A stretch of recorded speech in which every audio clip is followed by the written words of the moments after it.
নমস্কার বন্ধুরা, আপনাকে আমার এই চ্যানেলে স্বাগত জানাই। আজকে আমরা আলোচনা করব পশ্চিমবঙ্গ স্কুল সার্ভিস কমিশনের যে শিক্ষক নিয়োগের বিজ্ঞপ্তি বেরিয়ে গেছে সেটা নিয়ে।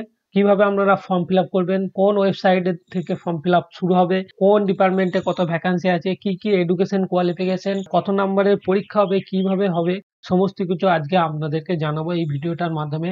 তো চলুন শুরু করা যাক আজকের ভিডিও। দেরি না করে এই স্কুল সার্ভিস কমিশনের যে টিচার নিয়োগের বিজ্ঞপ্তি সেটা আজকে আপনাদেরকে জানাবো। তো দেখতে পাচ্ছেন এটা হচ্ছে স্কুল সার্ভিস কমিশনের অফিসিয়াল ওয়েবসাইট। এই অফিসিয়াল ওয়েবসাইটের অ্যাড্রেস হচ্ছে www.westbengalssc.com। এটা আপনারা গুগলে লিখে সার্চ করবেন, তাহলেই আপনারা এই অফিসিয়াল ওয়েবসাইটে পৌঁছে যাবেন।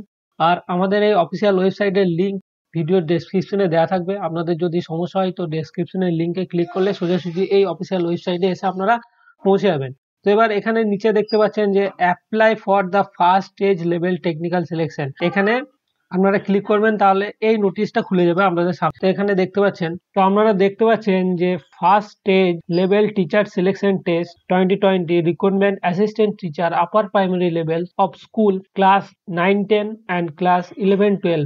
আপার প্রাইমারি 9-10-11-12 এর যে টিচার নিয়োগের বিজ্ঞপ্তি সেটা বেরিয়ে গেছে, আপনারা দেখতে পাচ্ছেন। অফিসিয়াল ওয়েবসাইট দেখতে পাচ্ছেন যে www.westbengal.ssc.com। এই অফিসিয়াল ওয়েবসাইটের যে অ্যাড্রেস এটা আপনারা গুগলে লিখবেন, তারপরে আপনারা অফিসিয়াল ওয়েবসাইটে পৌঁছাবেন। তারপরে কিভাবে ডাউনলোড করতে হয় সেটা আপনাদেরকে দেখালাম। তো এখানে দেখতে পাচ্ছেন যে টোটাল 5টা গ্রুপে ভ্যাকান্সি বেরিয়েছে। তো assistant teacher upper primary level of স্কুলের জন্য গ্রুপ এ করা হয়েছে। অ্যাসিস্ট্যান্ট টিচার 9-10 এর জন্য গ্রুপ 2 করা হয়েছে। অ্যাসিস্ট্যান্ট টিচার 11-12 এর জন্য 3 নম্বর গ্রুপ করা হয়েছে। Assistant teacher of primary education in upper primary level of স্কুলের জন্য গ্রুপ 4 করা হয়েছে। আর assistant teacher work education upper primary স্কুলের জন্য গ্রুপ 5 এ ভাগ করা হয়েছে। তো এবার এখানে দেখতে পাচ্ছেন আপনাদের এই ফর্ম ফিল আপ করার জন্য কি কি এডুকেশন কোয়ালিফিকেশন লাগবে সেটা এবার পুরো দেওয়া আছে। Name of the post group 1। এই গ্রুপ 1 এর জন্য গ্রুপ 1 এর যে পোস্ট সেটা হচ্ছে assistant teacher upper primary level in the school. এটা গ্রুপ 1 এ যেটা আপনাদেরকে দেখালাম। এর জন্য যেটা স্যালারি সে বলে দেওয়া হয়েছে, গ্র্যাজুয়েট স্কেলের যে স্যালারি দেওয়া হয় সেই স্কেলে আপনাদেরকে স্যালারি দেওয়া হবে। Qualification the candidate must be citizen of India. one of the last submission process of the NCERT upper primary লেভেলের যে এনসিইআরটির যে এডুকেশন কোয়ালিফিকেশন সেটা আপনাদেরকে লাগবে। আর মিনিমাম এজ 21 থেকে 40 বছরের মধ্যে হতে হবে। তো আপনাদেরকে আমরা শর্টে বলার চেষ্টা করছি ভিডিওর মাধ্যমে।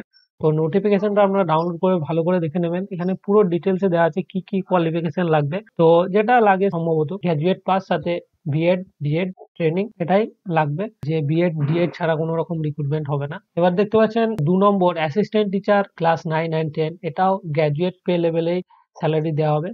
আর এর এজ হচ্ছে 21 থেকে 40 বছরের মধ্যে। আর ওই এডুকেশন কোয়ালিফিকেশন এনসিইআরটি বেসেই নেওয়া হবে। অ্যাসিস্ট্যান্ট টিচার ক্লাস 11-12 এরও স্যালারি পোস্ট গ্র্যাজুয়েট লেভেলেই দেওয়া হবে। আর বয়স 21 থেকে 40 বছরের মধ্যে হতে হবে। আর এডুকেশন কোয়ালিফিকেশন এনসিইআরটি যেভাবে এডুকেশন কোয়ালিফিকেশন নেয় সেই হিসাবে এখানে এডুকেশন কোয়ালিফিকেশন নেওয়া হবে। 4 নম্বর দেখতে পাচ্ছেন assistant teacher physical education in upper primary level of school group 4। এটারও স্যালারি গ্র্যাজুয়েট লেভেলেই দেওয়া হবে, দেখতে পাচ্ছেন। আর এর বয়স 21 থেকে 40 বছরের মধ্যেই হবে। 5 নম্বর assistant teacher work education in upper primary level. এই পোস্টের স্যালারিও গ্র্যাজুয়েট স্কেল হিসাবেই দেওয়া হবে। এটাতে বয়স সেরকম উল্লেখ করা নাই, এখানে লেখা আছে দেখতে পাচ্ছেন schedule caste, schedule type, OBC and physical handicap candidates.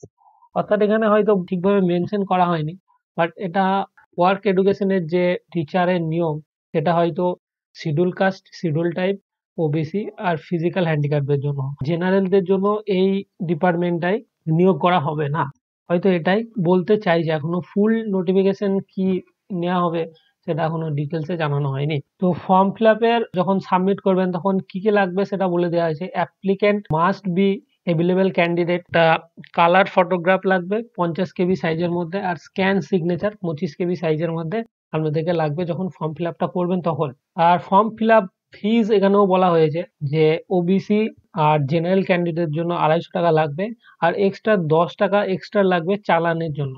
ই চালান চার্জ 10 টাকা নেওয়া হবে। আর এসসি এসটি ফিজিক্যাল হ্যান্ডিক্যাপ ক্যাটাগরিতে যারা আছে তাদের জন্য ফর্ম ফিল আপ সম্পূর্ণ বিনামূল্যে। তো ফর্ম ফিল আপের কবে থেকে শুরু হবে সেটা এবার দেখতে পাচ্ছেন যে ফর্ম ফিল আপ অলরেডি শুরু হয়ে গেছে 23 তারিখে, 23/12/2020, আর ক্লোজিং ডেট হবে 6ই জানুয়ারি।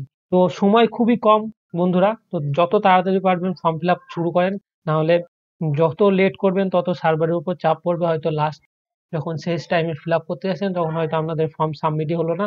আর স্কুল সার্ভিসের ভ্যাকান্সি খুব কমই বেরোয়, ভাগ্যচক্রে বেরিয়েছে, ফর্ম ফিল আপ করে ফেলুন দেরি না করে। আর লাস্ট ডেট ফিজ সাবমিশনের ডেটটা একটু বাড়ানো হয়েছে, যেটা 7 তারিখ, একদিন বেশি দেওয়া হয়েছে আপনাদের ফর্ম ফিল আপের যে অ্যাপ্লিকেশন ফিজ জেনারেলদের জন্য, সেটা একদিন এক্সট্রা টাইম দেওয়া হয়েছে। অ্যাডমিট কার্ড কবে দেওয়া হবে সেটা আপনাদেরকে ওয়েবসাইটের নোটিফিকেশনের মাধ্যমে দেওয়া হবে।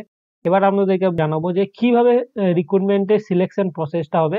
তো শিডিউল অফ দ্য এক্সামিনেশন, এখানে দেখতে পাচ্ছেন যে total mark of the examination, total 300 নম্বরের পরীক্ষা হবে, সেটা প্রি ও মেন্স হিসাবে নেওয়া হবে। টোটাল 300 নম্বরের এক্সামিনেশন, তো সেটা আবার কিভাবে নেওয়া হবে সেটা আপনাদেরকে দেখাচ্ছি। দেখতে পাচ্ছেন the selection process conduct of the following element, 4 eligibility test, অর্থাৎ টেট এক্সামিনেশন হবে, যেটার এমসিকিউ বেসে হবে 150 নম্বরের। প্রথমে টেট হবে 150 নম্বরের, এটা হচ্ছে প্রি, এটা পেপার 1। পেপার 2 তে বলা হয়েছে দেখতে পাচ্ছেন মেন্স এক্সামিনেশন ওয়েটেজ, মেন্স এর রাইটিং এক্সামিনেশন হবে, আর পেপার 1 এ এমসিকিউ বেসড 150 নম্বরের হবে। এটা সমস্ত আপার প্রাইমারি 9, 10, 11, 12 ওয়ার্ক এডুকেশন সবারই 150 নম্বরের টেট এক্সামিনেশন হবে। মেন্স এর কত নম্বর হবে সেটা আপনাদেরকে এবার দেখাচ্ছি। এটা হচ্ছে মেন্স এর, অর্থাৎ ওখানে 150 নম্বর হয়ে গেল। আর এখানে দেখতে পাচ্ছেন English composition and comprehension, language of the medium of instruction, অর্থাৎ ইংলিশ ল্যাঙ্গুয়েজ আর আমাদের যে মিডিয়ামের ল্যাঙ্গুয়েজ সেই নম্বরে টোটাল 100 মার্কের paper each group, 50 mark English আর 50 মার্ক মিডিয়াম ল্যাঙ্গুয়েজ, অর্থাৎ টোটাল 100।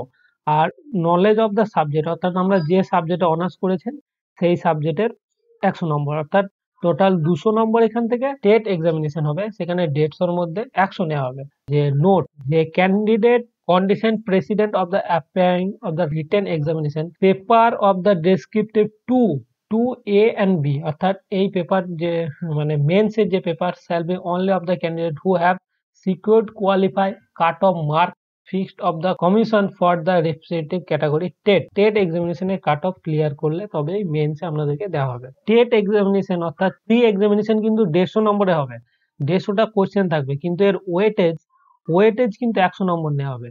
150টা কোশ্চেন থাকলেও এর ওয়েটেজ থাকবে কিন্তু 100 নম্বর, এটা আপনারা ভালো করে ধ্যান রাখবেন। তো আপনারা যখন অনলাইনে ফর্ম ফিল আপ করবেন, তো তার অফিসিয়াল ওয়েবসাইট হচ্ছে এটা, online application form submit of the official ওয়েবসাইটের মাধ্যমে ফর্ম ফিল আপ করবেন, সেটা হচ্ছে www.wbsstext.com, এই অফিসিয়াল ওয়েবসাইটের মাধ্যমে আপনারা ফর্ম ফিল আপ করতে পারবেন। তো ফর্ম ফিল আপের কি কি ডকুমেন্টস লাগবে সেটা আপনাদেরকে দেখাচ্ছি। দেখতে পাচ্ছেন যে এখানে দেওয়া আছে for uploading relevant scan documents. তো 1 নম্বর হচ্ছে মাধ্যমিকের admit card, certificate of the higher secondary, graduate certificate, marksheet, post graduate certificate, marksheet of professional qualification, caste certificate, এত কটা আপনাদের সার্টিফিকেটের স্ক্যান ডকুমেন্টস আপনাদেরকে নিয়ে ফর্ম ফিল আপ করা শুরু করতে হবে। তো এই স্ক্যানগুলো আগে থেকে করে রাখবেন যাতে আপনাদের ফর্ম ফিল আপ করতে সুবিধা হয় তখন। তো বন্ধুরা, আজকে আপনাদেরকে এই নোটিফিকেশনের মাধ্যমে জানাতে পারলাম যে কিভাবে ফর্ম ফিল আপ হবে, কোথায় হবে, কিভাবে কেমনভাবে ফর্ম ফিল আপ করবেন। তো আপনাদের যদি ভিডিওটা ভালো লাগে তো লাইক করবেন, সাবস্ক্রাইব করবেন, আর ভিডিওটা শেয়ার করবেন আপনাদের বন্ধুদের মধ্যে। দেখা হবে নেক্সট ভিডিওতে নতুন কোনো আপডেট নিয়ে।